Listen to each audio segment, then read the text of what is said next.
এখন যে আমি আল্লাহকে ভুলে আছি না, এবার আল্লাহ পাক রিমাইন্ডার দেন দুঃখ দিয়ে, কষ্ট দিয়ে, আযাব দিয়ে, সমস্যা দিয়ে, হোঁচট খাইয়ে আল্লাহ পাক আরো এই ক্লেশ, যন্ত্রণা, ব্যথা দিয়ে আপনাকে রিমাইন্ডার দেন। কেন দেন জানেন? যাতে আপনি আল্লাহর দিকে ফিরে আসেন। এমন হয় না জীবনে? জীবনে চলতে পথে আমরা অনেক সময় হোঁচট খাই না, কষ্ট পাই, লস হয়, আযাবে পড়ি, আল্লাহর শাস্তিতে পড়ি না? এগুলো আল্লাহ পাক নিয়ামত, রহমত, যাতে আমরা আল্লাহর দিকে আবার ফিরে আসি, এগুলো রিমাইন্ডার। এরপরে রিমাইন্ডার কি জানেন? প্রত্যেক দিন 5 বার রিমাইন্ডার দেওয়া হয় আজানের মাধ্যমে, নামাজে আসো, নামাজে আসো, নামাজে আসো, রিমাইন্ডার যাতে আপনি আল্লাহর দিকে ফিরে আসেন। আবার সপ্তাহে সপ্তাহে রিমাইন্ডার দেওয়া হয়, জুমার নামাজ, নামাজে আসো, নামাজে আসো, সাপ্তাহিক রিমাইন্ডার দেওয়া হয়। আবার বছরে বছরে রিমাইন্ডার দেওয়া হয়, রমজান মাস, রমজান মাস, রমজান মাস। আমার কথা বুঝতে পারছেন? এই রমজান যেটা এসেছিল, এটা আমাদের জীবনের রিমাইন্ডার ছিল, চলে গেল।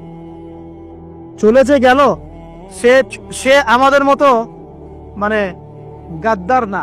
এখনকার মানুষরা ছেড়ে চলে গেলে সব নিয়ে চলে যায়। রমাদান চলে গেলে সব দিয়ে চলে যায়। কথা বুঝতে পারছেন? এখনকার মানুষরা যখন ছেড়ে চলে যায় কেউ কাউকে, তখন সব নিয়েই চলে যায়।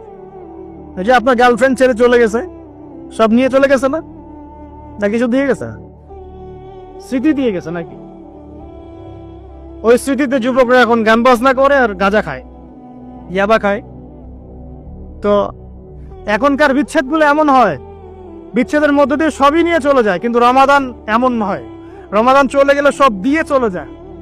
যুবক ভাই, আপনাকে বলছি, দেখো, এই রমাদানের শিক্ষাগুলাই জাস্ট যদি আমরা ধরে রাখতে পারি, সারা জীবন আমাদের জীবনের কিছু লাগবে না। এসব আমি বলবো বিষয়গুলা, আমি লিখে আনছি কয়েকটা বিষয় আপনাদেরকে বল। দেখুন, রমাদানকে চির সবুজ করে রাখতে হবে। এই যে রমাদান চলে গেছে, শাওয়াল মাস দিয়ে গেছে, প্রথম যে কাজটা আমাদেরকে দিয়ে গেছে, শাওয়াল মাসে 6টা রোজা রাখতে হবে। আল্লাহ তৌফিক দান করুন। আল্লাহ আমাকে তৌফিক দান করুন, আপনাদের সবাইকে তৌফিক দান করুন। নবীজি বলেছেন সাল্লাল্লাহু আলাইহি ওয়াসাল্লাম, রমজানের সওম রাখার পরে যে ব্যক্তি শাওয়ালের এই 6টা রোজা রাখবে, সে যেন সারা বছর রোজা রাখার নেকি পাবে। আমরা কি সারা বছর রোজা রাখতে সক্ষম না? কিন্তু অতএব এই 6টা রোজা রাখলেই সারা বছর সওমের নেকি পাবো ইনশাআল্লাহ। পারা যাবে সব? আল্লাহ পাক আমাকে তৌফিক দান করুন, আপনাদের সবাইকে তৌফিক দান করুন, আমিন। 1 নাম্বার। 2, রমাদান যখন এসেছিল আমাদেরকে শিখিয়ে গেছে তাকওয়া। আল্লাহ পাক বলেছিলেন না, কুতিবা আলাইকুমুস সিয়াম কামা কুতিবা আলাল লাযিনা মিন ক্বাবলিকুম লাআল্লাকুম বলেন তাত্তাকুন। সওমের উদ্দেশ্যই ছিল তাকওয়া। আর তাকওয়া মানেটা কি? বাজারে কিনতে পাওয়া যায়? 10 টাকার তাকওয়া দেন, হ্যাঁ হুজুর এই বোতলে একটু তাকওয়া ফুকে দেন, বাসায় গিয়ে খাই, তাকওয়া অবলম্বন হয়ে যাবে। তাকওয়া কি? লাআল্লাকুম তাত্তাকুন। আসুন, এক কথায় উত্তর দিচ্ছি, তাকওয়া মানে আল্লাহ পাকের সমস্ত নিষেধ ছেড়ে দেওয়া। আমি বলি নাই তাকওয়া মানে আল্লাহর সমস্ত আদেশ মেনে চলা, কারণ আল্লাহ পাকের আদেশ মেনে চলাটা সহজ, আল্লাহ পাকের সমস্ত নিষেধ বর্জন করা অনেক কঠিন। এই যে রমজান মাসে রোজা রেখেছিলাম, হালাল স্ত্রী আমি ছেড়ে দিয়েছি। হালাল স্ত্রী সহবাস করেছেন রোজা রাখা অবস্থায়? করেন নাই? তোমাদের তো স্ত্রী হয় নাই, এখন হইব ইনশাআল্লাহ। তবে এই ডিসিশন নেওয়ার আগে 100 বার ভাবতে হবে। এই ডিসিশন যদি ভুল হয়, সারা জীবন জাহান্নাম হবে। এই ডিসিশন যদি ঠিক থাকে, এই দুনিয়াতে জান্নাত ইনশাআল্লাহ। আবার বলছি, এই ডিসিশন যদি ভুল হয়, তাহলে এই দুনিয়ায় হবে জাহান্নাম। আর এই ডিসিশন যদি ঠিক থাকে, ইনশাআল্লাহ দুনিয়ায় হবে কি? জান্নাত। বেওয়াকুফ কিছু বলতে পারে, দুনিয়াকে জান্নাতের সাথে তুলনা করলো। আবার দুনিয়াকে জান্নাতের সাথে তুলনা করলা নাকি উপমা দিলা? দুনিয়া হবে জান্নাত মানে কি দুনিয়াটা জান্নাত হয়ে যাবে? নাকি আপনি জান্নাতের নাজনে আমার প্রশান্তির কিছুটা হলেও পাবেন দুনিয়াতে? এইটাই বুঝাইছে। কিছু মানুষের ইন্টেলেকচুয়াল অবস্থা এতই নিম্নমানের, মানে গরু ছাগল টাইপের, যে একটা রূপকথাও বুঝতে চেষ্টা করে। রূপকথা আমরা যদি বলি, কাশ্মীর একটা জায়গা, সুবহানাল্লাহ, এত চমৎকার, এত সুন্দর, মনে হয় দুনিয়ার একটা জান্নাত। বলদ বলবে, বলদ দুনিয়ার কাশ্মীরকে জান্নাতের সাথে তুলনা করবো না। এত অ্যামিবা চিনেন? অ্যামিবা একটা প্রাণী চিনেন? ওই যে একটা বক্সের মধ্যে মাছগুলো ঘোরাঘুরি করে, দেখেছেন বাসায়? এরা কেন ঘুরে, কখনো জিজ্ঞেস করেছেন নিজেকে যে ওরা কেন একই রাস্তায় বারবার ঘুরে? হ্যাঁ বলেন। ব্রেনের ধারণ ক্ষমতা এতটুকুই, ও যে রাস্তা দিয়ে যায় ও ভুলে যায় কোন রাস্তা দিয়ে এসেছে, ওই জন্য প্রতিবার এই রাস্তাকে ওর কাছে নতুন বলে মনে হয়। এত স্বল্প জ্ঞান আল্লাহ পাক ব্রেন তাকে দিয়েছে, কিন্তু তারপরেও সে আল্লাহর অবাধ্যতা করে না, কিন্তু সে আল্লাহর ইবাদত করে, ওই মাছও আল্লাহর ইবাদত করে। তো এখন আমাদের সমাজে এমন কিছু মানুষ দেখতে পাওয়া যায়, জ্ঞান বুদ্ধি মাশাআল্লাহ এমন বলনের পর্যায়ে, যদি বলি কাশ্মীর মনে হচ্ছে জান্নাত, বলবে যে কাশ্মীরকে জান্নাতের সাথে তুলনা করছে। সুবহানাল্লাহ। তো যাই হোক, আপনাকে যেটা বলছিলাম, যদি এই বিয়ের ডিসিশন আপনি ঠিক রাখতে পারেন, দুনিয়াতে জান্নাতের একটা ফ্লেভার পাবেন ইনশাআল্লাহ। এই সৌভাগ্য নবী সাল্লাল্লাহু আলাইহি ওয়াসাল্লামের হয়েছিল, কারণ তার ঘরে খাদিজা রাদিয়াল্লাহু আনহার মতো একজন স্ত্রী ছিলেন। সারা দুনিয়া তার বিরুদ্ধে, কিন্তু বাসায় গেলে তিনি প্রশান্তির সাথে থাকেন। এটা নিয়ামত না? আর নূহ আলাইহিস সালাম, সারা দুনিয়ার সাথে লড়তে হয়, বাসায় এসে আবার ওয়াইফের সাথেও লড়তে হয়। নূহ আলাইহিস সালামের ওয়াইফ কিন্তু ইমানদার ছিলেন, বুঝছেন দাদা? তো এই যে দুনিয়াতে পরীক্ষা। এখন দেখুন, আপনাদেরকে বলতে যাচ্ছি যে রমাদান আমাদেরকে তাকওয়া শিখিয়েছেন, মানে আল্লাহ পাকের সমস্ত নিষেধ বর্জন করা। একটা হাদিস বলি, আপনি বুঝতে পারবেন। আল মুমিন, মুমিন মুসলিম, আল মুমিন আল মুসলিম মান সালিমাল মুসলিমুনা মিন লিসানিহি ওয়া ইয়াদিহি, যার হাত এবং জবান থেকে অন্য মুসলিম নিরাপদ থাকে। আর আল মুহাজির, মুহাজিরকে মানহাজ ওয়া মা নাহাল্লাহু আন, আল্লাহ পাক যা নিষেধ করেছেন এখান থেকে সে দূরে থাকে, আল্লাহর নিষেধ থেকে দূরে থাকে। আল্লাহর নিষেধ থেকে দূরে থাকলে পরে তাকওয়ার ফ্লেভার পাওয়া যায়। স্ত্রী ছিল হালাল, আমি ছেড়ে দিয়েছিলাম। পানি পান করা কি হালাল না হারাম? হালাল, কিন্তু রোজা রেখে ছেড়ে দিয়েছে। খাবার খাওয়া কি হালাল না হারাম? হালাল, রোজা রেখে ছেড়ে দিয়েছে। আল্লাহ পাকের হালাল গুলো বর্জন করেছে, হারাম কি করতে পারবো? এই জিনিসটার নাম তাকওয়া। রমজান এই শিক্ষা দিয়ে যায় নাই ভাই? বলেন, রমজান এই তাকওয়ার শিক্ষা দিয়ে যায় নাই? অতএব এই শিক্ষাটাকে সারা বছর ধরে রাখবো ইনশাআল্লাহ। পারা যাবেন ইনশাআল্লাহ? আল্লাহ আমাকে তৌফিক দেখ, আপনাদের সবাইকে তৌফিক দেখ, যেন সারা বছর যে কাজই করব আল্লাহ সন্তুষ্টির জন্য করব, যে কাজই করব নবীর তরিকায় করব, যেই কাজ আল্লাহর নবী এবং আল্লাহ পছন্দ করেন সেই কাজ বেশি বেশি করব, যেই কাজ আল্লাহ নবী পছন্দ করেন না সেই কাজ করব না। সহজ কথা ইনশাআল্লাহ। আল্লাহ আমাকে তৌফিক দেখ, আপনাদের সবাইকে তৌফিক দান করুন। আর এই কাজটা শুধু নামাজে, রোজায়, হজ জাকাতেই না, বরং আপনার ব্যবসা, আপনার সংস্কৃতি, আপনার পরিবার, আপনার রাজনীতি সবখানেই করতে হবে। এই জায়গায় সমস্যা, এই জায়গায় মানুষ মানতে চায় না। এই জায়গায় বাংলাদেশের মুসলমান এখন দুই ভাগে বিভক্ত হয়ে গেছে। একগুলা হয়েছে মুনাফিক মার্কা, একগুলা মুমিন মার্কা। দুইটা মার্কা এখন স্পষ্ট হয়ে গেছে। মুনাফিক মার্কা কারা? নামাজ, রোজা, হজ জাকাত ইসলাম মানতে চায়, এখানে ইসলাম মানতে আমার কোনো আপত্তি নাই, কিন্তু জীবনের অন্যান্য ক্ষেত্রগুলো যেগুলো পড়ে আছে এখানে ইসলামের কথা বলতে আসেন না, খবরদার। সমস্যা এখানে। তো বিশ্বাস করেন, এদের জন্যই কবরের আযাব অপেক্ষা করছে। কবরের আযাব কেন? এমনি এমনি বলি নাই কথাটা। আব্দুল্লাহ বিন উবাই কি চিনেন নাকি? চিনেন? আব্দুল্লাহ বিন উবাইয়ের নাম শুনছেন? সূরা তওবার অনেক বড় একটা অংশ একে কেন্দ্র করে আয়াত নাযিল হয়েছে। আব্দুল্লাহ বিন উবাই কে ছিল বলেন? মুনাফিকের সর্দার, শুধু মুনাফিক না, মুনাফিকের। বলেন তো আব্দুল্লাহ বিন উবাই নামাজ পড়তো কিনা? আব্দুল্লাহ বিন উবাই নবীর সাথে উহুদের মাঠেও যাচ্ছিলেন, নবীর সাথে তরোয়াল নিয়ে উহুদের মাঠে যাচ্ছিলেন যুদ্ধ করতে। রাস্তা থেকে ব্যাক করেছে যদিও বা, যাচ্ছিল তো নাকি? আচ্ছা, আব্দুল্লাহ বিন উবাই মসজিদে গিয়ে নামাজ পড়তো না বাসায় নামাজ পড়তো? কোন মসজিদে? যেই মসজিদে যাওয়ার জন্য আমরা দোয়া করি আল্লাহ আমাদেরকে নবমীতে যাওয়ার তৌফিক দাও, তাই না? ওইখানে কে নামাজ পড়তো? সে নবীকে দেখেছে কি দেখে নাই? নবীর পিছনে নামাজ পড়েছে কি পড়ে নাই? এখন বলেন, তাহলে আব্দুল্লাহ বিন উবাই কেন জাহান্নামে যাবে? কেন তার কবরের সামনে নবীকে দাঁড়াতে আল্লাহ নিষেধ করলেন? কেন বললেন তুমি যদি 70 বার ইস্তেগফার করো মাফ করবো না? কেন বললেন? সমস্যা একটাই, সে প্রকাশ্য ইসলামের কিছু বিধানকে স্বীকার করলেও মন থেকে পরিপূর্ণ ইসলাম কশ্চিন কালও স্বীকার করে না। এরকম লোক যদি আমাদের মধ্যে কেউ থেকে থাকেন, আমার ওয়াজ যদি আপনার কানে চলে যায়, আল্লাহর ওয়াস্তে আজকেই তওবা করে পরিপূর্ণ ইসলামে ফিরে আসেন, আল্লাহ পাক তৌফিক দান করুন। আমল করতে পারেন আর না পারেন, কমসে কম স্বীকার করেন যে হ্যাঁ ইসলাম একটা পরিপূর্ণ জীবন বিধান। জাস্ট স্বীকার করে, আমল না করলে আল্লাহ মাফ করে দেন ইনশাআল্লাহ। আল্লাহ যদি চান আমল না করলে আল্লাহ তাকে মাফ করতে পারেন, যার আকীদা স্পষ্ট আছে যে ইসলাম একটা পরিপূর্ণ জীবন বিধান। আল্লাহ আমাদেরকে বোঝার তৌফিক দান। আর আমি এটা খুব ভালো করেই জানি যে এই বর্তমান বৈশ্বিক প্রেক্ষাপটে পরিপূর্ণ ইসলাম 100% পালন করা সম্ভব না। যত বড়ই বক্তব্য দেই না কেন, আমি যত বড় বড় কথাই বলি না কেন, না আমার পক্ষে সম্ভব না আপনার পক্ষে সম্ভব। চোখের জেনা বাঁচবেন কিভাবে বলেন? মেয়েদের ফিতনা বাঁচবেন কেমন করে বলেন? বলেন। সুদের ফিতনা কেমন করে বাঁচবেন বলেন? বলেন। সমাজে মারামারি, কাটাকাটি, রাহাজানি, ছিনতাই, হত্যা, ফিতনার তো শেষ নাই। আপনি বাঁচবেন কিভাবে 100%?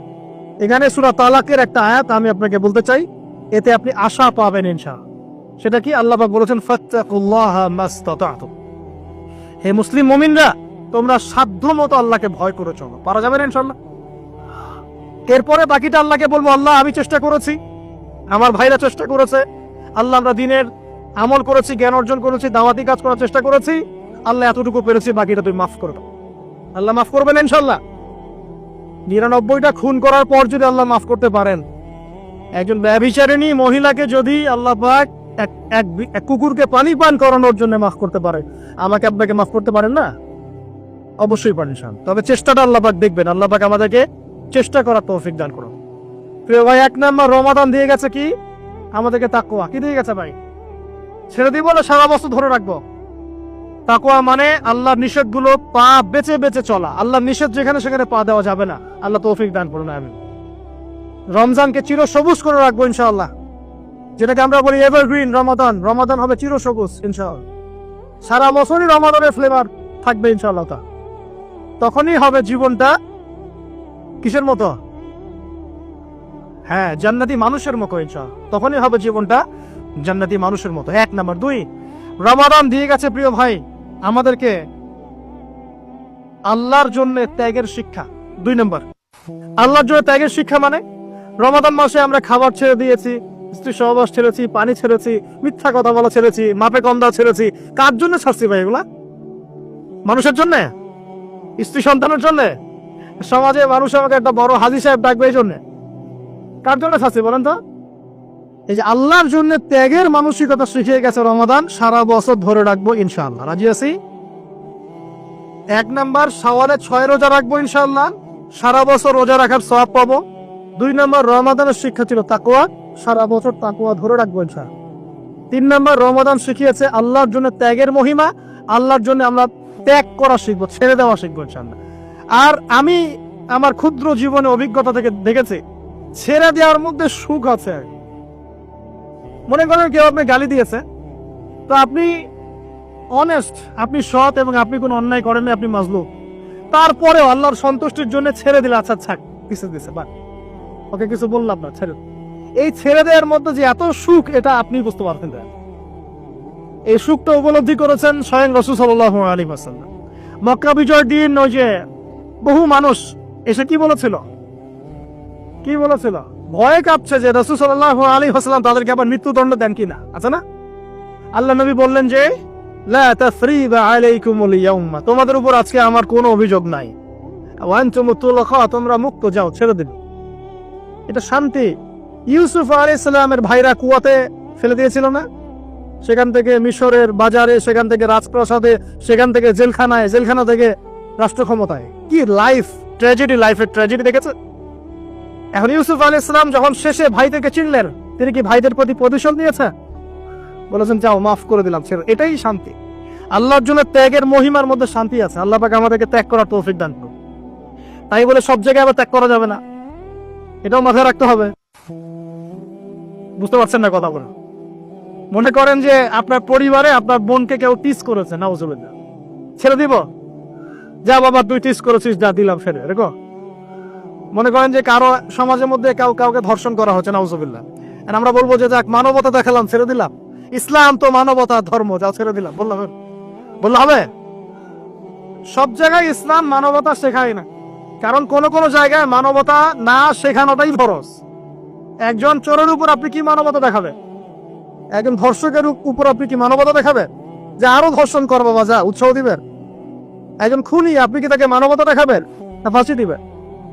তো এই যে কিছু মানুষ এখন বলে ইসলাম মানে শান্তি আর শান্তি, মানে শান্তির সুবাতাস বলছে। ওরা ওই যে ইসলাম থেকে বদর, উহুদ, খন্দক, খায়বার সব কাট করে ফেলছে। এগুলো ইসলামে নাই। ইসলামে শুধু আছে সালাম সালাম, আফসুস সালাম, খালি সালাম দিবা আর তোমরা কি করবো, খাবার খাওয়াবা, ব্যাস। আর ইসলামে যে আরো বড় বড় বিধানগুলো আছে এগুলো পাশ কাটিয়ে এড়িয়ে যাবে। ইসলাম তো শান্তির ধর্ম। আরে বাবা, শান্তি মানে কি? শান্তি মানে আল্লাহর বিধানগুলো মেনে নিয়ে আল্লাহর সামনে আত্মসমর্পণের মধ্য দিয়ে শান্তি অর্জন করা। এই হলো ইসলামের ডেফিনেশন। আল্লাহ পাক আমাদেরকে পূর্ণাঙ্গতা বোঝার তৌফিক দান করুন, আমিন। হ্যাঁ, যেটা বলছিলাম প্রিয় ভাইরা, অন্যের কষ্ট উপলব্ধি করে আমরা সারা বছর অন্যের স্বার্থকে অগ্রাধিকার দিব ইনশাআল্লাহ। যদি আমাদেরকে কেউ কষ্ট দেয়, আল্লাহর রাস্তায় মাফ করে দিবেন, তবে যেখানে মাফের কোনো সুযোগ নেই সেখানে মাফ করতে চায়। আল্লাহ পাক বোঝার তৌফিক দান করুন। 4, রমাদান দিয়ে গেছে গরিবের কষ্ট উপলব্ধি করার মানসিকতা। যখন না খেয়েছিলাম তখন গরিবের কষ্ট বুঝি নাই। না খেয়ে থাকলে কেমন লাগে, পানি না পান করতে পারলে কেমন লাগে। হ্যাঁ, এটা আল্লাহ পাক কেন দিয়েছেন? যাতে করে আমরা সমাজের এই দুস্থ মানুষগুলোর কষ্ট বুঝতে পারি। আল্লাহ পাক সারা বছর আমাদেরকে গরিবের সেবা করার তৌফিক দান করুন। আর এখন গরিবের রক্ত খুব চষে খাওয়া হয়, তাই না ভাই? গরিবের রক্ত চোষা একটা সমাজ চলতেছে, আর রক্ত চোষা একটা অর্থনীতি চলতেছে। এই অর্থনীতির জনক বাংলার মাটিতে না, এই অর্থনীতির জনক পশ্চিমের। এটা সারা বিশ্বে ফর্ম করা হয়েছে। এর মধ্য দিয়ে গরিবের রক্তকারী চুষতে থাকবে, চুষতে থাকবে। কারা চুষবে? পুঁজিবাদীরা। কারা চুষবে? এটা আবার কি? কোনো ওয়াজে তো শুনি নাই পুঁজিবাদ আবার কি জিনিস। এটাকে ক্যাপিটালিজম বলে। পুঁজিবাদ মানে সমাজের একটা অংশের মানুষের কাছে ধন সম্পদ কক্ষীভূত হবে, বাকিরা আস্তে আস্তে গরিব হতে থাকবে দিন দিন। এটা হচ্ছে কিনা? সমাজে এই স্তরবিন্যাসটা বাড়ছে কিনা? এই তো ঢাকা শহরে গিয়ে দেখেন না, বড় বড় কিছু জায়গা, গুলশান, বনানী, বাড়িধারা, এই বসুন্ধরা, দেখবেন খালি টলেস্ট বিল্ডিং, প্রতিযোগিতা প্রতিযোগিতা। আর একটা বড় অংশ দেখবেন খালি বস্তি আর বস্তি আর বস্তি। এই যে দেখছেন তারতম্য, দেখছেন? এটা সারা বিশ্বে হচ্ছে সুদের কারণে। কিসের কারণে ভাই? 1 নম্বর সুদের কারণে, 2 নম্বর দুর্নীতির কারণে, 3 নম্বর হচ্ছে এই যে বোগাস একটা মনিটরি সিস্টেম চলছে এর কারণে। এটা বোঝেন খুব ভালোই যে কি দিতে হবে, খাদ্যদ্রব্য দিতে হবে, দিরহাম দেওয়া যাবে না ফিতরা, তাই না ভাই? এটা তো খুব ভালোই বোঝেন। নবী সাল্লাল্লাহু আলাইহি ওয়াসাল্লাম যে গোল্ড দিনার আর সিলভার দিরহাম ইউজ করতেন, আপনি এখন কাগজের টাকা ইউজ করেন কেন? বলেন, এখন কথা বলেন। এটা তো খুব ভালোই বুঝলেন যে খাদ্যদ্রব্য দিয়ে ফিতরা দিব। খাদ্য দিয়েছেন নবী, খাদ্যই দিও। চাল দিয়েছেন, চাল। খেজুর, খেজুর। কিসমিস, কিসমিস। তাহলে নবী তো দিনার আর দিরহাম ইউজ করেছেন, তা আপনি এখন কাগজের টাকা ইউজ করেন কেন? আমি যে 5-10 বছর আগে বলছিলাম যে এই সিস্টেম তার মধ্যে সমস্যা আছে, তখন তো খারেজি মারলেন ফতোয়া, একদম তখন তো খারেজি মারলেন ফতোয়া। এখন এতটুকু বুদ্ধি মাথায় আসো না? দিনার দিরহাম এটাই ইসলামিক কারেন্সি, এটাই ইসলামিক কারেন্সি। আমরা যেগুলো চালাচ্ছি এগুলো ইসলামিক কারেন্সি নয়, কিন্তু পুরো বৈশ্বিক প্রেক্ষাপটে আমরা মানতে বাধ্য হচ্ছি। ইসলামিক খেলাফতই ইসলামিক পলিটিক্যাল ভিউ, কিন্তু সারা বিশ্বে খেলাফত নাই, আমরা মানতে বাধ্য হচ্ছি। ডেমোক্রেসি, সেকুলারিজম মানতে বাধ্য হচ্ছি। এটা বাধ্য হয়ে আমরা করছি, কিন্তু তাই বলে তো ইসলামিক জিনিস আর অন ইসলামিক জিনিস একাকার হয়ে যায় নাই, হয়ে গেছে। পর্দা, শরিয়া পর্দা পুরো উপর থেকে প্রতিষ্ঠা নাই, অনেকেই বেপর্দায় চলছে। আমরা তো বেপর্দা সমাজে চলতে বাধ্য হচ্ছি না? হচ্ছে কিনা? এটা বাধ্য হয়ে আমরা করছি, কিন্তু কেউ কি মেনে নিয়েছে? এটা এই ইন্টেলেকচুয়াল ল্যাকিংস এর কারণেই তো আজকে এই অবস্থা। প্রিয় ভাইরা, বোঝার চেষ্টা করেন গভীর থেকে। রমাদান মাস গরিবের কষ্ট উপলব্ধির মাস ছিল। আল্লাহ পাক আমাদের সবাইকে গরিবের কষ্ট বোঝার তৌফিক দান করুন। আর আল্লাহর ওয়াস্তে চেষ্টা করবেন গরিব মানুষকে খাওয়ানোর, এতিমের দায়িত্ব নেয়ার। প্রত্যেকটা এলাকায় এলাকায় এতিমখানা গড়ে তোলেন, এতিমদেরকে ফ্রি পড়াশোনার ব্যবস্থা করেন, তাদেরকে কোরআন শেখান, তাদের পিছনে টাকা ইনভেস্ট করেন, তাদের মাথায় হাত বোলান। আল্লাহ রহম করবেন ইনশাআল্লাহ। আল্লাহ তৌফিক দান করবে, আমিন। এরপরে রমজান শিখিয়ে গেছে আমাদেরকে 5 নাম্বার। বেশি লম্বা করবো না, আমি আপনাদেরকে বিরক্ত করতে যাচ্ছি না, আমি 10টা পয়েন্ট বলছি। 5 নাম্বারটা দেখুন, এটা মনোযোগ দেন, এটা খুব ইম্পর্টেন্ট। রমজান দিয়ে গেছে কোরআন। রমজান কি দিয়ে গেছে ভাই? এটাই তো সবচেয়ে বড় কথা নাকি? রমজানের সবচেয়ে বড় কথা কি?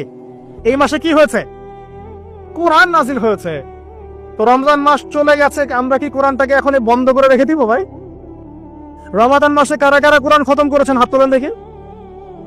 সুবহানাল্লাহ। মাত্রই কয়জন? রমাদান মাসে কোরআন খতম করেছেন কারা কারা? অন্তত একবার। আল্লাহু আকবার। আল্লাহ আমাদেরকে মাফ করুন না, আমিন।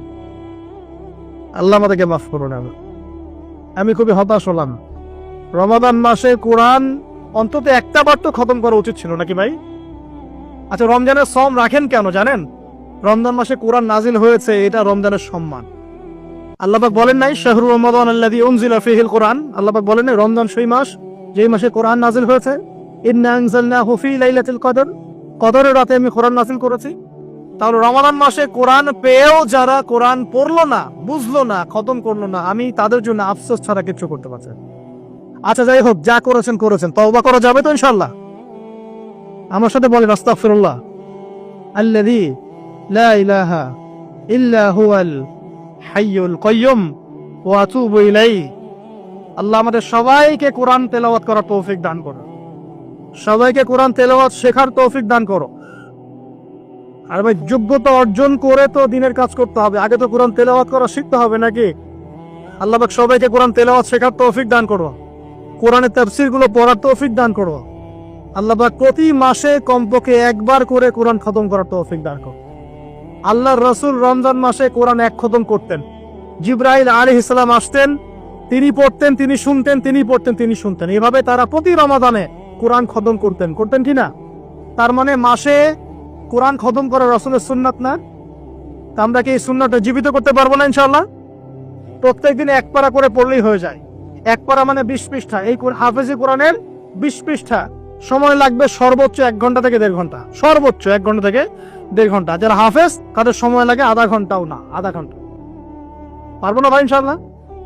আল্লাহ পাক এই রমজান মাসের এই কোরআনকে সারা বছর আঁকড়ে ধরার তৌফিক দান করুন। এই কোরআন নাজিল হওয়ার পরেই আইয়ামে জাহিলিয়াত পরিবর্তন হয়েছিল। আবু জেহেলের শাসন পরিবর্তিত হয়ে মুহাম্মাদের শাসন হয়েছে। অতএব কোরআন থেকে বিমুখ জাতি কখনো দিন কায়েম করতে পারবে না। আল্লাহ পাক বোঝার তৌফিক দান করুন। তাদের যুবক ভাইরা একটু ওয়াদা করতে পারি তো ইনশাআল্লাহ সবাই কোরআন তেলাওয়াত করা শিখবো, প্রত্যেক মাসে এক খতম দেবো ইনশাআল্লাহ, কোরআনের অর্থ পড়বো ইনশাআল্লাহ। না অর্থ পড়ার দরকার নাই, খালি প্রত্যেক হরফে 10 নাকি কামাই করব, অর্থ করার কোনো দরকার নাই ভাই?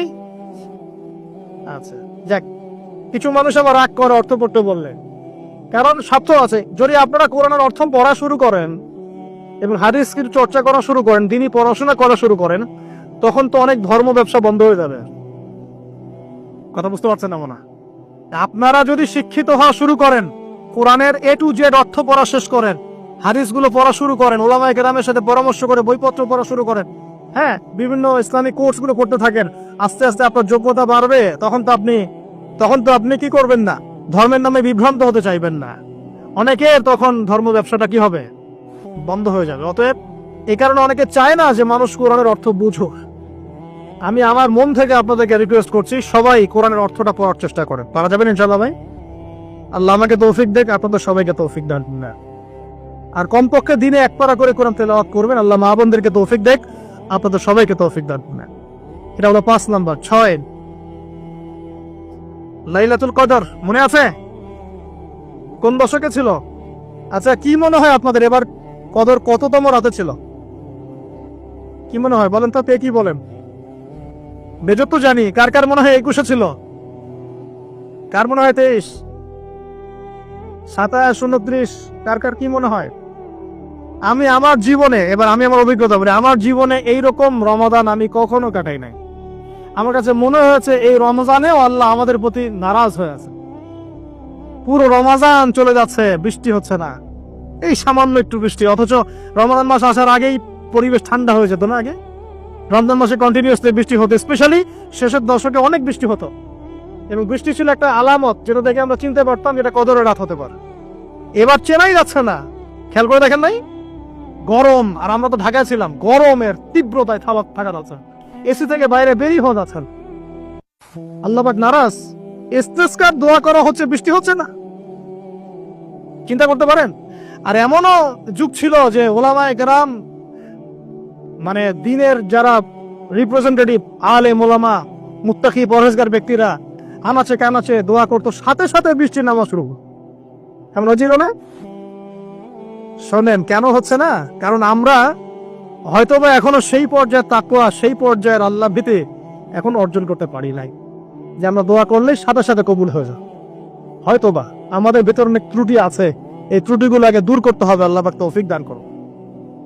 আর আমার মনে হয় এমন অনেক মানুষ এই বাংলার জমিনে আছেন যারা যদি এই নামাজের সুযোগ পেতেন তাহলে তারা দোয়া করার সাথে সাথেই বৃষ্টি বসেন, কিন্তু তারা সুযোগ পাচ্ছেন না। এই একজন ছেলে বুঝতে পারছে কথার অর্থটা কি। এমন বহু মানুষ বাংলার মাটিতে আছে, হয় তারা যদি সুযোগ পেত নামাজটা পড়ার, হয়তো বা বৃষ্টি হোক। নাই বুঝলেন, একটু লেটে বোঝেন। আচ্ছা, বাংলাতে এমন অনেক মানুষ আছে যারা নীরবে নিভৃতে তাহাজ্জুদ আল্লাহর কাছে এত কান্নাকাটি করে, এত আমল করে, এত পরহেজগার মানুষ, তাদের দোয়ার বদৌলতে অনেক কিছু হয়। এটা আপনারা বিশ্বাস করেন? বিশ্বাস করতে হয়। আল্লাহ পাকের এই বান্দারা দুনিয়াতে আছে বলেই বহু কিছু হয়।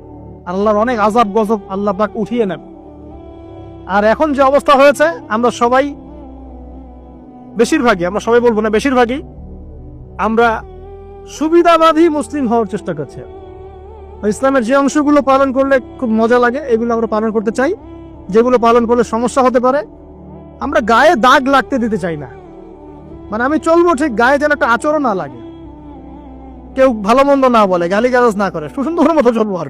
অথচ এই সুন্নত নবী সাল্লাল্লাহু আলাইহি ওয়াসাল্লামের তাকদিরও জোটে হয়। বুঝেছে? বুঝতে হবে। আল্লাহ পাক আমাদের সবাইকে পরিপূর্ণ কোরআন সুন্নাহ ফলো করা তৌফিক দান করুন, আমিন।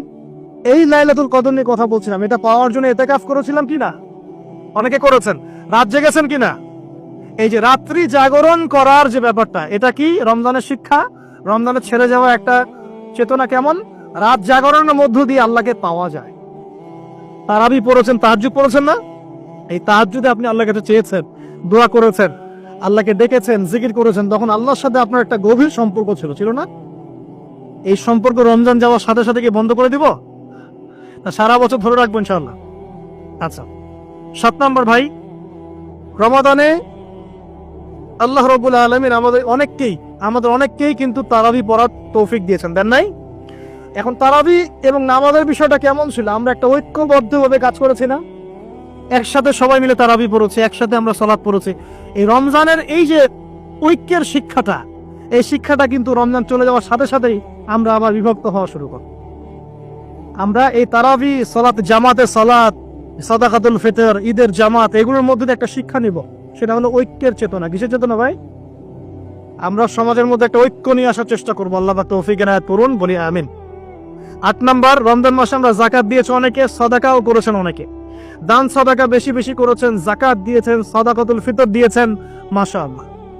এই কাজগুলো কেন করেছেন? যাতে সাদাকার মধ্য দিয়ে আমাদের গুনাহগুলো মাফ হয়ে যায়। আল্লাহ পাক আমাদেরকে এই সাদাকার ওসিলায় কাল কিয়ামতে মাফ করেন, আরশের ছায়ায় ছায়া দেন এবং জান্নাত দান করেন। এই দান সাদাকার সিলসিলাটা, বেশি বেশি দান সাদাকার সিলসিলাটা সারা বছর চালু রাখতে হবে। আল্লাহ পাক তৌফিক এনায়েত করুন। আর এই দান করার সময় খেয়াল রাখবেন দানের টাকা কোথায় যাচ্ছে, খেয়াল রাখবেন আপনার দানের টাকা যাচ্ছে কোথায়, খেয়াল রাখতে হবে। দান কোথায় করবেন খেয়াল রাখবেন, কোন জায়গায় দান করলে আপনার দানটা সঠিকভাবে ইউটিলাইজ করা হবে এবং ইসলামের পথে এটা কাজে লাগানো হবে, এটা খেয়াল রাখবেন। আপনার দানটা সঠিকভাবে ব্যয় হচ্ছে কিনা। এই জন্য আমি পরামর্শ দিই, আগে আপনি আপনার আত্মীয়দের হক আদায় করেন, গরিব আত্মীয় স্বজনকে বেশি বেশি দান করার চেষ্টা করেন, তাদেরকে যাকাত দেওয়ার চেষ্টা করেন। এরপর ফি সাবিলিল্লাহ, দিনের কাজগুলো যেগুলো হয়, দিনের মসজিদ, দিনের মাদ্রাসা, দিনী মেহনত, দিনী অ্যাসোসিয়েশন, দিনী কোনো প্রজেক্ট, এগুলোতে আপনি বেশি বেশি দান খয়রাত করার চেষ্টা করেন। আল্লাহ পাক তৌফিক দান করুন, আমিন। 8 নম্বর, 9, তারাবি, তাহাজ্জুদ নামাজ, এগুলো আমাদের ঐক্যের চেতনা শিখিয়েছে। আমরা শাওয়াল মাস আসার সাথে সাথে যেন এগুলো ভুলে না যাই। এবং ওই যে প্রথমে বলেছিলাম যে রমাদান মাসে কেবলা পরিবর্তন হয়েছে, একটা নতুন জাতির উত্থান ঘটেছে, মানে ইহুদি খ্রিস্টান জাতির সাথে আমরা বিচ্ছেদ ঘোষণা করেছে। এখন সারা বছর আমরা যেন তাদের কৃষ্টি কালচার এগুলো ফলো করা শুরু না করি। কেবলা পরিবর্তনটা মানে কি? মানে ওদের সাথে আমরা চলবো না, আমরা নতুন কেবলা নিয়ে এসেছি, নতুন জাতি আমাকে। এখন আমরা কি আমাদের জীবনের বিভিন্ন ক্ষেত্রে আমরা কি ওদের আদর্শ, ওদের নীতি, ওদের রীতি এগুলো ফলো করতে পারি? পারি না। যদি কেউ করি তাহলে কেবলা পরিবর্তনের অর্থ আমরা বুঝতে পারি নাই। এটা আমাদের খুব ভালো করে আয়ত্ত করতে হবে। আর সর্বশেষ যে কথাটা বলতে চাই সেটা হলো, রমাদান মাসে ওই যে বদরের যুদ্ধ হয়েছিল, মনে আছে? ওই যে প্রথমে বলেছিলাম, তো বদরের যুদ্ধটা ছিল জালেমের বিরুদ্ধে মাজলুমের অবস্থা। আবু জেহেল জালেম ছিল না, নবী সাল্লাল্লাহু আলাইহি ওয়াসাল্লাম তারা মাজলুম ছিলেন না। এই যে মাজলুমের লড়াই জালেমের বিরুদ্ধে, এটা সারা বছর কন্টিনিউ থাকতে হবে। এটা কেমন? আমাদের সবার নফসই এখন জালেম, জালেম কি না? নফস তো চায় উড়ে বেড়াতে, আল্লাহর বিধান মানতে চায় না, নামাজ পড়তে চায় না, দান সদকা করতে চায় না, যাকাত দিতে চায় না, সব দুনিয়াবি বিষয় ব্যস্ত থাকতে চায়। নফসকে আগে কন্ট্রোল করেন, নফসের জুলুমগুলো আগে দমন করেন। এবার একা একা বাঁচা যায় না, জীবনে একা চলা যায়? একা চলা যায় না। একাকী চলার যে সিফত, এটা শুধু আল্লাহ পাকের জন্যই শোভা পায়। আল্লাহ রাব্বুল আলামিনের কাউকে প্রয়োজন নাই। সারা কুল কায়নাতের মখলুক যদি আল্লাহর ইবাদত করে, আল্লাহর কিছু যায় আসে না। কুল কায়নাতের মখলুক যদি আল্লাহর ইবাদত নাও করে, আল্লাহর তাও কিছু আসা যায় না।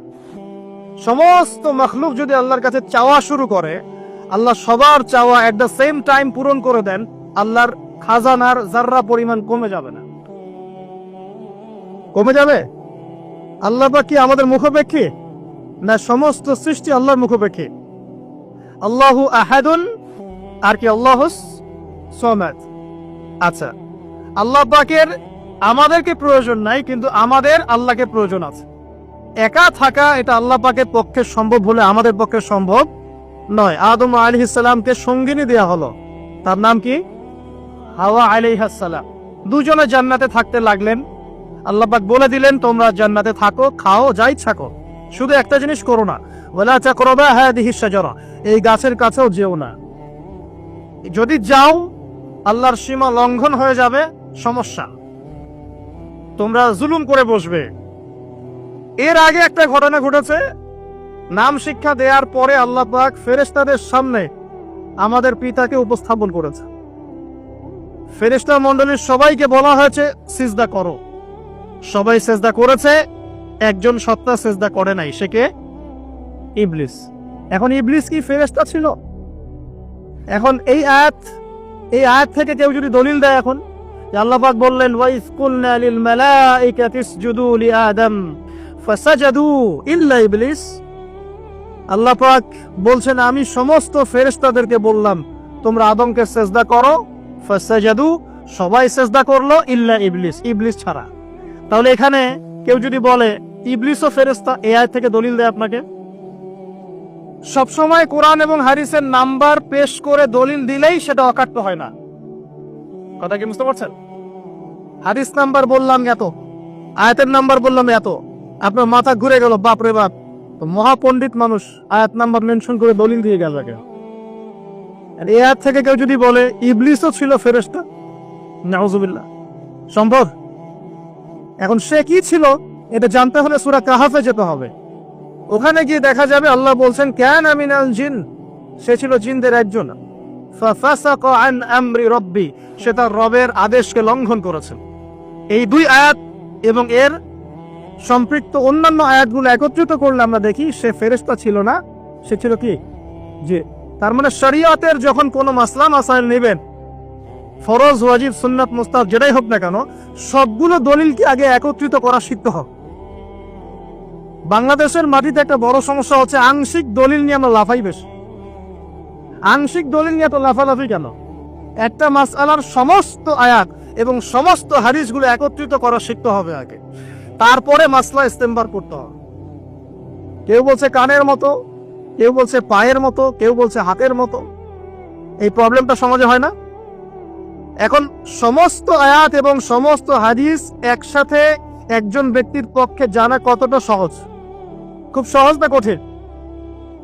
এখন আপনারা যারা এখানে সবাই বসে আছেন, কে দাবি করতে পারবেন যে কোরআনের সমস্ত আয়াত এবং নবীর সমস্ত হাদিস আপনি জানেন? একজন বুকের পাড়া আছে, দেখি দাঁড়ান, বলেন যে আমি কোরআনের সব আয়াত জানি, আমি হাদিসের সব হাদিস জানি। কে বলতে পারবে? এই পৃথিবীর বুকে এখন যারা বেঁচে আছে তাদের মধ্যে কয়জনের এই সাহস আছে? বলতে পারে? তখন কি সমাধান? আমাদের পূর্ববর্তীদেরকে আমরা দেখি, আমাদের আগের জেনারেশন, তার আগের জেনারেশন, তার আগের জেনারেশন, এভাবে করতে করতে করতে আমরা সাহাবী, তাবেঈন, তাবে তাবেঈন, আইম্মায়ে কেরাম, তাদের দিকে চলে যাই।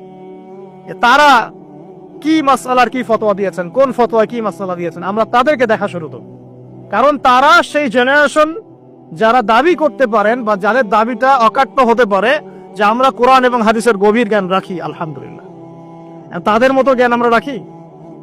অতএব কোরআন এবং হাদিস ফলো করতে হলে আপনাকে তাদেরকে ফলো করতে হচ্ছে। সাহাবীদের বুঝের বাইরে নিজের বুঝ দিয়ে ইসলাম মানা যাবে না। ভালো করে কথাগুলো খেয়াল রাখেন। সাহাবীরা কোরআন এবং হাদিসকে যেভাবে বুঝেছেন, এই বুঝের বাইরে নতুন করে কোনো বুঝ এস্টাবলিশ করা যাবে না, সোজা কথা। সাহাবীরা কিভাবে বুঝেছেন এটা আমি বেশি ভালো জানি নাকি বড় বড় মুস্তাহিদিন কেরাম, আইম্মায়ে কেরাম, মানে ফুকাহায়ে কেরাম, আপনার তাফসীর কারকগণ, মুহাদ্দিসগণ, তারা বেশি জানেন? কারা বলেন, কথা বলেন। আপনি বেশি জানেন না তারা বেশি জানেন? তাহলে আমাদেরকে তাদের বইপত্র পড়তে হচ্ছে, তাদের কাছ থেকে ফতোয়া নিতে হচ্ছে, তাদের কাছ থেকে দাস নিতে হচ্ছে। এই সিলসিলাটা ফলো না করলে কোরআন হাদিসের দলিল প্রমাণ হাতে থাকার পরেও মানুষ বিভ্রান্ত ওঠে না। আমার কথা কি খুব কঠিন মনে হচ্ছে? আচ্ছা, একটা দলিল থেকে কথাটা বললাম। দেখুন, এই আয়াত থেকে যদি আপনি প্রমাণ করতে চান তাহলে ইবলিসকে আপনাকে এখানে ফেরেশতা বলতে হয়। এটাকে আমরা ইংরেজিতে বলি আইসোলেশন, মানে একটা আয়াত থেকে একটা দলিল বের করে থাক, অন্য বাকি বিষয়গুলো দেখবেই না চোখ দিয়ে। এই কাজ করা যাবে? বিশ্বাস করেন, শুধু এই চিন্তা দর্শনের কারণে বাংলাদেশের মুসলিমদের মধ্যে শত শত বিভক্তি হয়েছে, শত শত বিভক্তি। শুধু এই চিন্তা দর্শনটার কারণে যে আমি যতটুকু বুঝি, যতটুকু দলিল আমার কাছে আছে, এটাই চূড়ান্তের বাইরে কিছু নেই। এটাই সমস্যা। আমি যা বুঝি এই বিষয়ে আমি 5টা হাদিস জানি, এই বিষয়ে আমি 10টা আয়াত জানি, ব্যাস এটাই চূড়ান্ত, এর বাইরে আর কিছুই নাই। এই চিন্তাটার কারণে এই যে মাসলা মাসাইল টানা হেসরা ঝগড়াঝাড়ি চলতে আছে এখন তো সমাজে। আল্লাহ পাক আমাদেরকে এইটা বোঝার তৌফিক দান করুন, কোরআন এবং হাদিসের পরিপূর্ণ জ্ঞান ছাড়া সলিউশনে আসতে আমরা পারবো না। আল্লাহ পাক আমাদেরকে সেই রকম মানুষ তৈরি করার তৌফিক দান করুন না, এবং সেই সব মানুষদের কাছে জ্ঞান শেখার তৌফিক দান করুন যাদের কাছে কোরআন এবং হাদিসের সামগ্রিক জ্ঞান আছে, আংশিক না। কথা বুঝতে পারছেন? সেই সব মানুষের কাছে আমাদেরকে জ্ঞান শেখার তৌফিক দান করুন, আমাকে, আপনাকে, সবাইকে। যারা কোরআন এবং হাদিসের সামগ্রিক জ্ঞান রাখেন, আল্লাহ পাক তৌফিক দান করুন। এবং এটা আপনি সারা বিশ্বে সার্চ করলে দেখতে পারবেন কারা এই ক্ষেত্রে অনেক বেশি অগ্রগামী আর কারা এখানে চুনোপুঁথি। আল্লাহ পাক আমাদের সবাইকে কোরআন এবং সুন্নাহর গভীর জ্ঞান অর্জন করার তৌফিক দান করুন, এবং এই গভীর জ্ঞান যাদের কাছে আছে তাদের সাথে সম্পৃক্ততা রেখে দ্বীনের জ্ঞান শেখার তৌফিক দান করুন। তাহলে আমরা কি করছি এখন এখানে? আমরা দাওয়া দিচ্ছি। ওই যে বললাম দাওয়া কি জিনিস আপনাকে আমি বলে গেলাম। নামাজ পড়েন, 5 ওয়াক্ত নামাজ পড়তে হবে, 5 ওয়াক্ত নামাজ পড়া ফরজ। নামাজ না পড়লে একজন ব্যক্তি মুসলিম থাকে না, কাফের হয়ে যায়। যাকাত দিতে হবে, যাকাত অস্বীকারী ব্যক্তি কাফের হয়ে যায়। আমি আপনাকে দাওয়াত দিয়ে গেলাম, ভাই জিনা করেন না, হ্যাঁ, মেয়েদের পিছনে ছুটেন না, মদ খায়েন না, মাদকদ্রব্য সেবন করেন না, সুদ খায়েন না। এগুলো কি সব বলেন দাওয়া? এগুলো দাওয়া। কিন্তু এগুলোর কোনো একটা যদি আপনি লঙ্ঘন করেন বা আমার কথা না মানেন, তাহলে কি আমি আপনার প্রতি কোনো ল বা আইন এনফোর্স করতে পারবো? নামাজ পড়েন না, আমি কি আপনাকে বাধ্য করতে পারবো? বাধ্য করতে পারবেন? যাকাত কেউ দিচ্ছে না, এবং বাংলাদেশে এরকম লক্ষ লক্ষ মানুষ আছে, মেবি কোটি কোটিও হতে পারে, যাকাত দেয় না। আছে না? আছে কি নাই? বাংলাদেশে বহু মানুষ, লক্ষাধিক মানুষ, কোটি কোটি মানুষ সুদ খায় কিনা? যুবকদের মধ্যে লক্ষ লক্ষ যুবক মাদক সেবন করে কিনা? আমরা কি যারা দাঈর আল্লাহ বা আলেম বা ধর্মতাত্ত্বিক ক্ষেত্রে জাতিকে নেতৃত্ব দেই, তারা কি তাদের উপরে কোনো ল ইম্পোজ করতে পারে? তাহলে এই জায়গায় আপনাকে বুঝতে হবে যে দ্বীন এখানে কায়েম পরিপূর্ণ হয়নি এখন পর্যন্ত। এই জিনিসটা আগে মাথার মধ্যে ঢোকা। তবে ইনশাআল্লাহ তাআলা এই পৃথিবী ফানা হবে না, কিয়ামত হবে না, যতদিন পর্যন্ত না এই পুরো বিশ্বে দিন কায়েম না হচ্ছে। কিনা হচ্ছে ভাই? এই বিশ্বে দিন যতদিন পর্যন্ত কায়েম না হচ্ছে, ইনশাআল্লাহ আল্লাহ পাক কিয়ামত দিবেন না ইনশাআল্লাহ। এই চিন্তাটা কি জানেন? লালন করেন, বিশ্বাস করেন, এটা বিশ্বাস করেন। এই যে এই জায়গাটার নাম কি? আত্রাই না? আত্রাই, রাজশাহী, নওগাঁ, ঢাকা, বাংলাদেশ, পাকিস্তান, ভারত, হ্যাঁ, সৌদি আরবিয়া, আরব আমিরাত, দুবাই, সিরিয়া, ফিলিস্তিন, যত বিশ্বে যত জায়গা আছে, একটা কাঁচা বাড়ি, একটা পাকা বাড়ি বাদ থাকবে না যেখানে কালিমা লা ইলাহা ইল্লাল্লাহ কায়েম হবে না ইনশাআল্লাহ। এটা বিশ্বাস করেন, এটা কোরআন হাদিস ঘাটাঘাটি করেই আপনাকে বলছি। এটা যতদিন পর্যন্ত প্রতিষ্ঠা না হচ্ছে ইনশাআল্লাহ কিয়ামত হবে। যে যা ইচ্ছা করতে থাকে করুক, যত ফিতনা ছড়ানো ছড়াক, যত ষড়যন্ত্র করার করুক, যত মানুষ মারে মারুক, যত মানুষ হকপন্থী মানুষ ময়দান থেকে নাই হয়ে যায় যাক, মানে যা হয়ে যায় যাক, এটা হবে ইনশাআল্লাহ। বিশ্বাস করলেন না? খুশি হন নাই? কষ্ট পাচ্ছেন নাকি? দিন প্রতিষ্ঠা হলে একজন সত্তা কষ্ট পাবে, ঠিক? ওই যে সেজদা করলো না, কে সেজদা করলো না? এবং এখন শয়তান দুই ভাগে বিভক্ত, মিনাল জিন্নাতি ওয়ান নাস, মানুষের মধ্যেও আছে আর জিনদের মধ্যে আছে। এখন জিন শয়তান কিন্তু প্রচুর। আপনারা এই বিষয়টা একটু সতর্ক থাকবেন। বাংলাদেশে একটা সমস্যা ছড়িয়ে পড়ছে, সেটা তান্ত্রিক, কবিরাজ, জাদুটোনা, বান, এগুলো খুব বেশি হচ্ছে এখন সমাজে। খুব সতর্ক থাকবেন। প্রতিদিনের জিকির আজগার গুলো ছাড়বেন না, সকাল সন্ধ্যার জিকির আজগার গুলো ছাড়বেন না। সুস্থ মানুষ অসুস্থ হয়ে যাচ্ছে, সুন্দর পারিবারিক সম্পর্ক ধ্বংস হয়ে যাচ্ছে, সুন্দর ব্যবসা দেখবেন নাই, অধঃপতন হয়ে গেল। ভালো সুস্থ একটা ছেলে একদম বিছানায় পড়ে গেল। পোস্টারিং করে করে এগুলো মানুষকে শেখানো হচ্ছে। এখন পোস্টার লাগিয়ে লাগিয়ে বেড়াচ্ছে মানুষ যে আপনি কি প্রেমের সম্পর্ক জোড়া লাগাতে চান, আপনি কি পরিবারের সুখ চান, আপনি কি এই চান, আপনি কি সেই চান, স্বামীকে বশ করতে চান, শাশুড়িকে বশ করতে চান, এগুলো। আর আমি আলহামদুলিল্লাহ এই লাস্ট 2-3 বছর দেশের বিভিন্ন জায়গায় ঘুরে যা দেখেছি, এগুলো এই উত্তরবঙ্গের কিছু জেলা আর ওইদিকে পার্বত্য এলাকাগুলা, এই যেখানে পাহাড়ি এলাকা, দুর্গম জায়গাগুলো, এগুলোতে এগুলো বেশি চর্চা হয়। খুব সতর্ক থাকবেন, জিন শয়তান থেকে সতর্ক থাকবেন। এই জন্য আমি কিছু ওজিফা বলি। ওজিফা মানে আমল আর কি। যেমন সকাল সন্ধ্যায় সূরা ফালাক, সূরা নাস, সূরা ইখলাস পড়বেন। প্রত্যেক ফরজ নামাজের পর আয়াতুল কুরসি পড়বেন। রাতে শোয়ার আগে সূরা বাকারার শেষের 2টা আয়াত পড়বেন। দিনে 100 বার পড়বেন লা ইলাহা ইল্লাল্লাহ ওয়াহদাহু লা শারীকা লাহ লাহুল মুলক ওয়া লাহুল হামদ ওয়া হুয়া আলা কুল্লি শাইইন কাদির। এটা খুব পাওয়ারফুল একটা দোয়া। সকাল সন্ধ্যায় পড়বেন বিসমিল্লাহিল্লাযী লা ইয়াদুররু মা ইসমিহি শাইউন ফিল আরদ ওয়া লা ফিস সামা ওয়া হুয়াস সামিউল আলিম। আউযু বিকালিমাতিল্লাহি তাম্মাতি মিন শাররি মা খালাক। এরকম প্রচুর দোয়া আছে। হিসনুল মুসলিম বইটা বাসায় রাখবেন। এই দোয়া কালামগুলো ছাড়বেন না। যদি ছাড়েন আপনিও কিন্তু সুস্থ মানুষ, এগুলো রিফ্লেক্টেড হতে পারেন, সম্ভাবনা আছে। আর সবসময় পবিত্র থাকার চেষ্টা করবেন, পাক পবিত্র থাকার চেষ্টা করবেন। দেখুন রাসূল সাল্লাল্লাহু আলাইহি ওয়াসাল্লামকে একজন সাহাবী জিজ্ঞাসা করেছিলেন যে আমার রিজিক প্রশস্ত হোক, আমি চাই হে আল্লাহর রাসূল, আমাকে একটা ছোট্ট একটা সুন্দর আমল, সহজ একটা আমল বলে দিন। নবী সাল্লাল্লাহু আলাইহি ওয়াসাল্লাম এক সাহাবীকে বলেছেন আত্মীয়তার সম্পর্ক বজায় রেখো, আত্মীয়তার সম্পর্ক বজায় রেখো, তাহলে রিজিক প্রশস্ত হবে। আরেক সাহাবীকে বলেছেন সবসময় পবিত্র থেকে ওযু অবস্থায় থাকার চেষ্টা করো, রিজিক বাড়বে ইনশাআল্লাহ। এই আমলগুলো কি খুব কঠিন? আল্লাহ আমাদের করার তৌফিক দান করুন। প্রিয় ভাইরা, যেটা বলছিলাম, দেখুন দিনের দাওয়াত, দিনের প্রচার প্রসার আর ইকামত এক জিনিস নয়, প্রতিষ্ঠা এক জিনিস নয়। প্রতিষ্ঠা না হওয়া পর্যন্ত কিয়ামত হবে না, এটাও বলে দিলাম ইনশাআল্লাহ। এখন আসেন, আল্লাহ রাব্বুল আলামিন আমাদের পিতাকে সৃষ্টি করে নাম শিক্ষা দিলেন, তাহলে সেজদা যে করা হলো কিসের বদৌলতে? দৈহিক শক্তির বদৌলতে না জ্ঞানের মানদণ্ডে? কোনটা? তার মানে আমাদের পিতা আদম আলাইহিস সালাম কি অজ্ঞ ছিলেন না জ্ঞানী ছিলেন? আল্লাহ পাক তাকে নিজ হাতে সৃষ্টি করলেন না বাদর থেকে সৃষ্টি করলেন? বুঝতে পারছেন তো? বানিয়ে বলছি না কোরআন থেকে বলছি? আচ্ছা, এবার সেজদা করলো সবাই, সব ফেরেশতা। কে করলো না? ইবলিস না করে একটা চ্যালেঞ্জ করলো। সেই চ্যালেঞ্জটা কি? আল্লাহ পাক যখন বললেন মা মানাআকা আল্লা তাসজুদা ইযা আমারতুক, আমি যে সেজদা করতে বলেছিলাম আদমকে কেন করলে না? ইবলিস যুক্তি দিল। এই যে এখন কি যুক্তিবাদী মানুষ বের হয়েছে সমাজে, কোরআন হাদিসের দলিল দিলেন, উল্টা যুক্তি দেয়। কি দেয়? যুক্তি। হ্যাঁ, যুক্তি গ্রহণযোগ্য হবে যদি কোরআন হাদিসের পক্ষে হয়, যুক্তি গ্রহণযোগ্য হবে না যদি কোরআন সুন্নাহর বিপক্ষে যায়।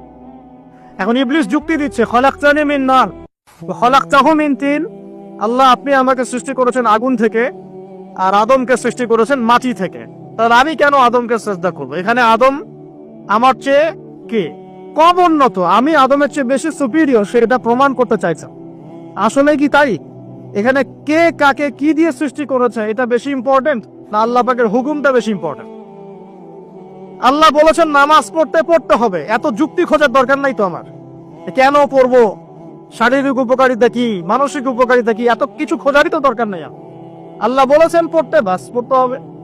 আল্লাহ বলেছেন যাকাত দাও, যাকাত দিতে হবে। আর আমার তো যুক্তি খোঁজার দরকার নাই। কেন? আল্লাহ বলেছেন হে বোন আপনি পর্দা করুন, আপনার তো যুক্তি খোঁজার দরকার নাই কেন করব, এই যুগে চলা যায় কিনা। আল্লাহ বলেছেন হালাল খাও, সুদের ধার কাছেও যেও না, এবং জেনার ধার কাছেও যেও না। তা আমি জেনার ধার কাছে যাব না, সুদের ধার কাছে যাব না, আমার তো যুক্তি খোঁজার দরকার নেই। দরকার আছে? এখন এই বিনা যুক্তিতে বিনা বাক্য ব্যয়ে আপনি যখন কোরআন এবং হাদিসকে মানতে যাবেন, তখন কিছু মানুষ, কিছু সকল বুদ্ধিজীবী আছে, এরা আপনাকে বলে দিবে আপনি মৌলবাদী মানুষ। মৌলবাদ কথাটার অর্থ কি? মানে আপনি কোরআন এবং হাদিসের মূল নীতিগুলো মেনে চলেন, এটাই তো নাকি? এখন কোরআন এবং হাদিসের মূল নীতি কেউ মেনে না চললে কি মুমিন থাকতে পারবে কিনা, মুসলিম থাকতে পারবে কিনা? থাকতে পারবে? তাহলে শব্দটা তো ভালো, শব্দের মধ্যে খারাপ কি আছে? পশ্চিমাদের আদলে গড়া এই যে পুরো মিডিয়া, এখন পুরো বিশ্বটাই পশ্চিমাদের আদলেই গড়া। বিশ্বের প্রতিটা ডিপার্টমেন্ট, মিডিয়া বলেন, সংস্কৃতি বলেন, অর্থনীতি বলেন, রাজনীতি বলেন, সবগুলো ডিপার্টমেন্ট পশ্চিমাদের আদলে গড়া হয়েছে। এখন ওদের আদলে গড়া এই বিশ্বে ওরা যে শব্দগুলো শিখিয়ে দেয়, মানুষ সেগুলোই বলা শুরু করে। ওরা শিখিয়ে দিল, একটা ছেলে গান বাজনা করতো, হ্যাঁ গাঁজা খেত, মেয়ে নিয়ে ঘুরতো, তখন ভালো, তখন সে ছিল প্রগতিশীল। আর যখন এই ছেলেটা তওবা করে ফিরে আসলো, নামাজ পড়া ধরলো, দাড়ি রাখা শুরু করলো, হ্যাঁ মাশাআল্লাহ কোরআন সুন্নাহ গবেষণা করা শুরু করলো, দিনী বই পুস্তক পড়া শুরু করলো, এখন তাকে বানিয়ে দিবে ঘুরিয়ে ফিরিয়ে মৌলবাদী বানিয়ে দিবে কোনো ক্ষেত্রে। আর যদি মুখ দিয়ে কোনোদিন বলে ফেলছে যে আল্লাহ পাকের জমিনে দিন আল্লাহর নবী কায়েম করেছেন দাওয়াত এবং জিহাদের মধ্য দিয়ে, যদি এই শব্দ কোনোদিন মুখ দিয়ে বের হয়ে গেছে, বাস খারেজি মেরে দিবে।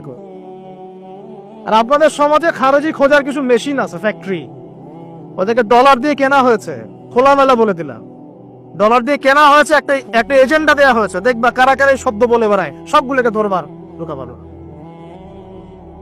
আর এই ঘুমটাওয়ালা গুলোকে অনেকে খুব তলা করে মাথায় তোলেন। ইমানদার আর মুনাফেক চেনার চেষ্টা করবেন, ইমানদার আর মুনাফেক চেনার চেষ্টা করবেন। আর যারা আল্লাহ পাকের ইবাদতকে সন্ত্রাস বানিয়ে ফেলে, এদের সাথে ইসলামের কোনো সম্পর্ক নেই। যত বড় আপনি শায়েক লকব লাগান না কেন, আমার কিচ্ছু যায় আসবে। আর শায়েক তো সস্তা, আমাকে একজন বলছে শায়েক, আর নামলাম গাড়ি থেকে বলছে শায়েক কেমন আছেন। আপনি শায়েক শব্দের কি অর্থ জানেন? শায়েক মানে কি? আমি কি ওস্তাজ?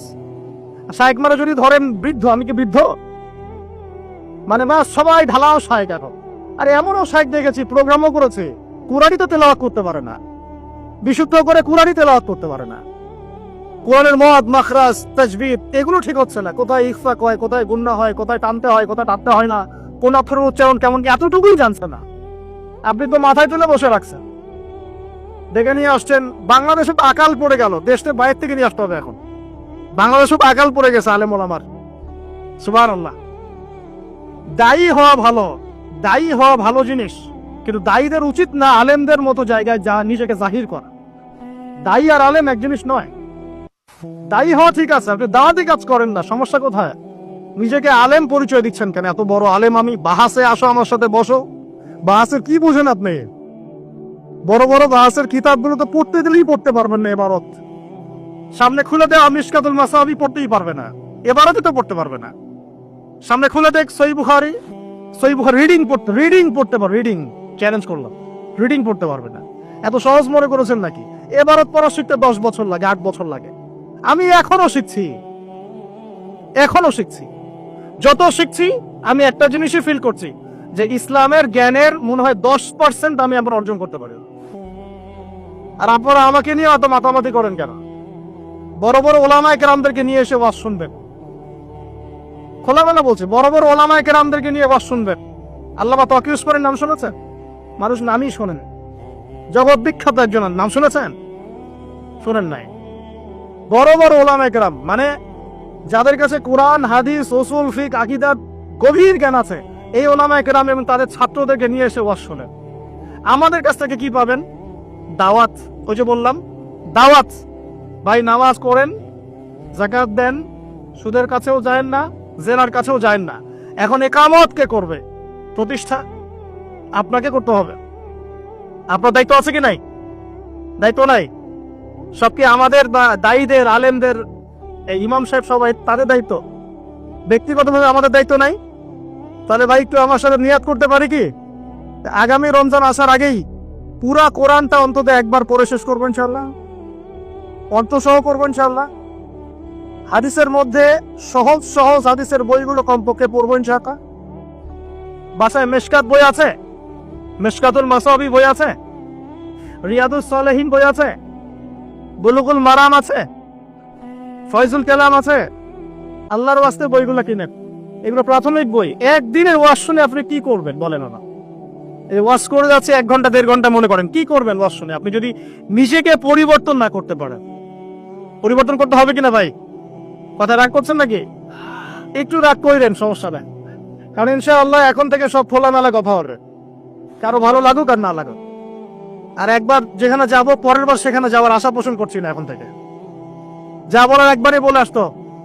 প্রথম কথা হচ্ছে এই যে আমাদের মধ্যে এখন পরিপূর্ণ দিন প্রতিষ্ঠা হয় নাই। দিন প্রতিষ্ঠা কখন হবে? যখন আমাদের প্রত্যেকের দেহের উপর আগে দিনটা কায়েম হবে।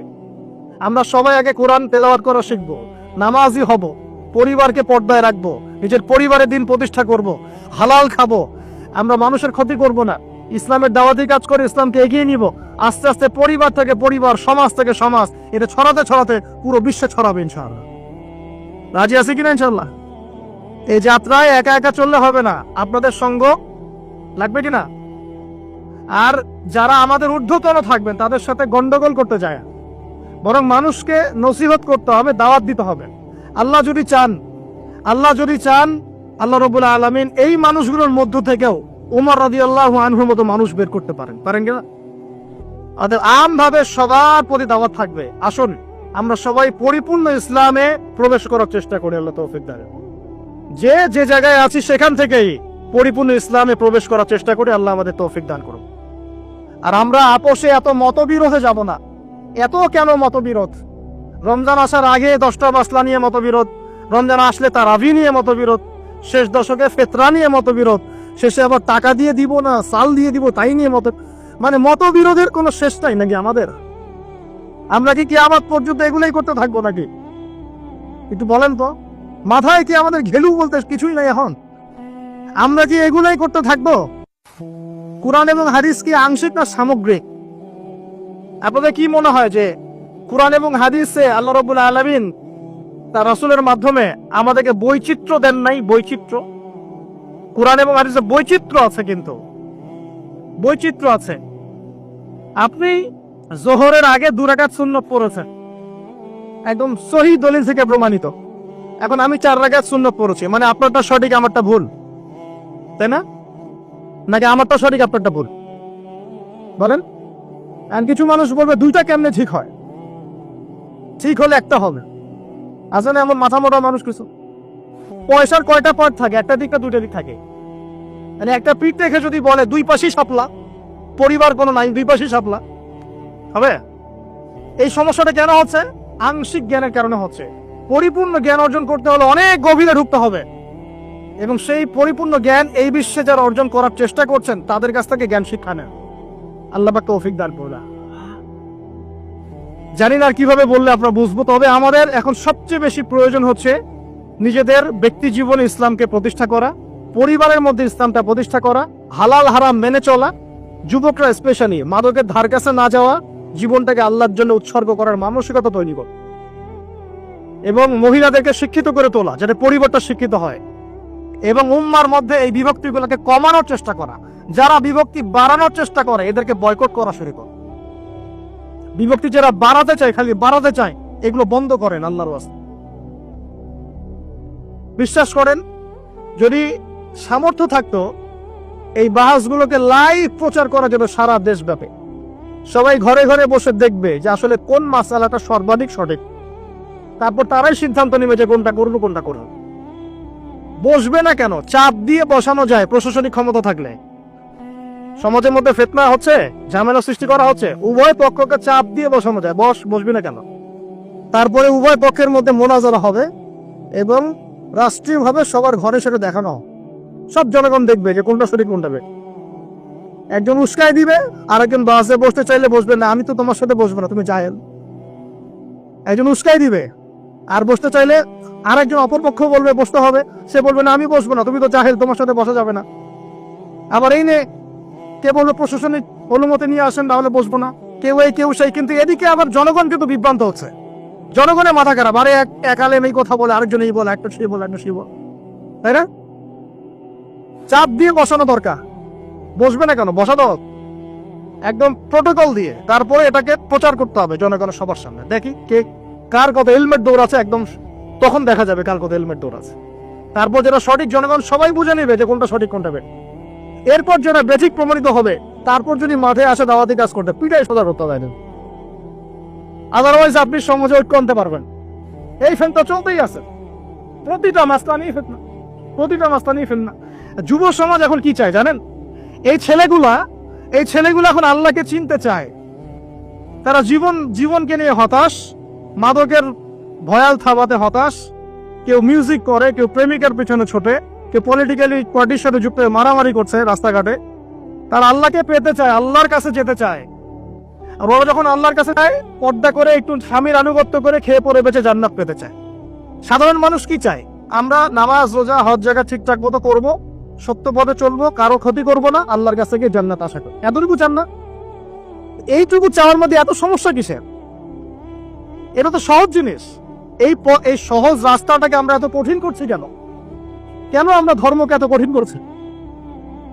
কেন ধর্মকে এত কঠিন করবো আমরা প্রত্যেকটা ক্ষেত্রে? আমার ক্ষুদ্র গবেষণা আমি দেখেছি, ক্ষুদ্র গবেষণায় আমার মনে হয় বাথরুমের মাসআলা থেকে শুরু করে রাষ্ট্র চালানো পর্যন্ত এমন কোন সেক্টর বাদ নাই যে মাসআলা নিয়ে আমাদের সমাজের মধ্যে ইখতিলাফ চলতেছে, মারামারি কাটাকা। এমনকি বাথরুমে ভাই আপনি পানি নেবেন না টিস্যু নিবেন, সেটা নিয়ে মানা।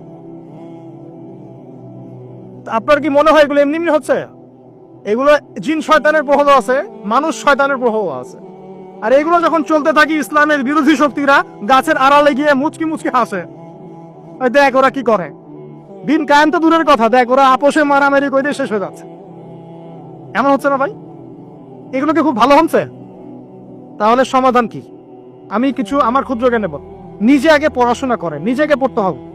নিজেকে পড়তে হবে মানে আপনাকে সবাইকে মুফতি মুহাদ্দিস হয়ে যেতে হবে এমন নয়, কিন্তু বেসিক ইসলামিক নলেজ সবাইকে অর্জন করতে হবে। আল্লাহ তৌফিক দান।